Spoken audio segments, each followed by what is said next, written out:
নৱবৰ্ষৰ প্ৰথমটো দিনতে আৰক্ষীৰ জালত পৰিছে নকল নোট সৰবৰাহকাৰী দুটাকৈ নকল নোট সৰবৰাহকাৰীক ইতিমধ্যে আটক কৰিবলৈ আৰক্ষীয়ে সক্ষম হৈছে স্কুটিৰে সৰবৰাহ কৰাৰ চেষ্টা চলাইছিলে আৰু সেই সময়তে আৰক্ষীৰ জালত পৰিছে দুটাকৈ নকল নোট সৰবৰাহকাৰী সবিশেষ জনাই আছো আৰু নৱবৰ্ষৰ প্ৰথমটো দিনতে আৰক্ষীৰ জালত পৰিছে নকল নোট সৰবৰাহকাৰী চন্দন ৰায় আৰু গোবিন্দ বৰ্মন নামৰ দুটাকৈ নকল নোট সৰবৰাহকাৰীক ইতিমধ্যে আৰক্ষীয়ে আটক কৰিবলৈ সক্ষম হৈছে আৰু ফুটপোজ বৰ্তমানে অব্যাহত ৰখা হৈছে গোলাকগঞ্জৰ হৰিপুৰ নতুন বজাৰত যেটো আৰক্ষীয়ে অভিযান চলাইছিলে আৰু সেই অভিযানতে গোলাকগঞ্জ আৰক্ষী চক্ৰ বিষয়া ৰাতুল হালৈ আৰু তামাৰহাট আৰক্ষীয়ে এক যৌথ অভিযানত দুটাকৈ নকল নোট সৰবৰাহকাৰীক আটক কৰিবলৈ সক্ষম হৈছে গোপন সূত্ৰে চলোৱা আৰক্ষীৰ অভিযানত দুটাকৈ নকল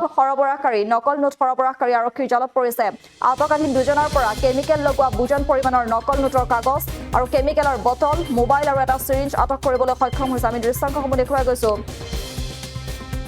AS17N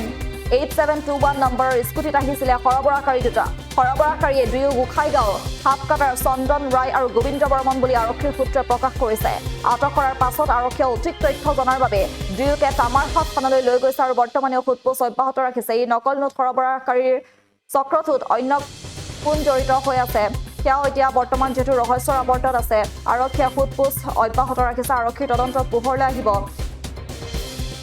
গোলাকগঞ্জ হৰিপুৰ নতুন বজাৰত এই অভিযান চলিছিলে আৰক্ষীৰ আৰু গোপন সূত্ৰে চলোৱা আৰক্ষীৰ অভিযানতে দুটাকৈ নকল নোট সৰবৰাহকাৰীক আটক কৰিবলৈ আৰক্ষীয়ে সক্ষম হৈছে আটকাধীন দুজনৰ পৰা কেমিকেল লগোৱা বুজন পৰিমাণৰ নকল নোটৰ কাগজ আৰু কেমিকেলৰ বটল মোবাইল আৰু এটা সিৰিঞ্জ আটক কৰিবলৈ সক্ষম হৈছে যেটো AS17N 8721 নম্বৰৰ এখন স্কুটিত আহিছিলে সৰবৰাহকাৰী দুটা সৰবৰাহকাৰী দুয়ো গোখাইগাঁও হাপকাটাৰ চন্দন ৰায় আৰু গোবিন্দ বৰ্মন বুলি ইতিমধ্যে আৰক্ষীৰ সূত্ৰে প্ৰকাশ কৰিছে আৰু অধিক তদন্তৰ বাবে ফুটপোছ অব্যাহত ৰখা হৈছে আৰু এই চক্ৰটোৰ লগত অন্য কোন কোন লোক জড়িত আছে সেয়াও তদন্তৰ আওতাত পোহৰলৈ আহিব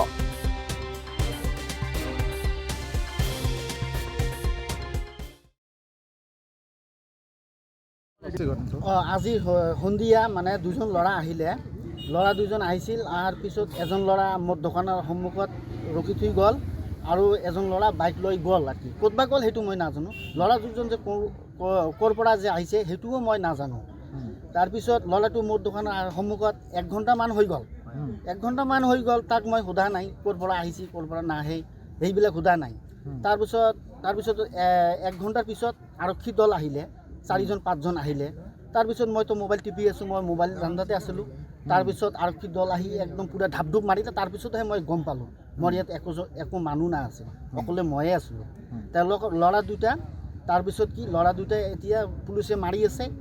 আছে মাৰাৰ পিছত তাৰপিছত গম পালোঁ মই তাৰ নকলি টকা আছে বুলি গম পাইছোঁ তাৰ লগত আৰু কি আছে আৰু কেমিকেল আছিল আৰু নকলি টকা আছিল আৰু ড্ৰাগছৰ কিবা ইনজেকশ্যন আছিল আৰু কি ল'ৰা দুটাৰ ঘৰ আছিল সাপকাটা বুলি কৈছিল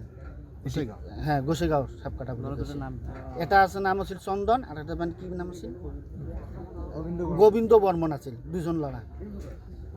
আৰক্ষী লৈ গ'ল আৰক্ষীয়ে এতিয়া থানা লৈ গ'ল আৰক্ষী ক'ৰ পৰা আহিছে আৰক্ষী গৌৰীপুৰৰ পৰা আহিছে আৰু তামাৰহাট থানাৰ পৰা আহিছে আমাৰ ঠাইখনৰ নাম কি এইখন নতুন বাজাৰ হৰিপুৰ নতুন বাজাৰ বুলি কয় পৰা আহিছে আৰক্ষী তাৰপিছত আমাৰ তামাৰহাট থানা ফোন কৰি লৈ আহিলে গৌৰীপুৰ থানালৈ লৈ গ'ল থানা ল'ৰা দুটাক এতিয়া লৈ গ'ল কিমান টকা আছিলে তাৰ 5 লাখ টকা মান আছিলে নকলি টকা যিকোনো খবৰৰ বাবে যোগাযোগ কৰক 7099017330 লগতে 7099017110 নম্বৰত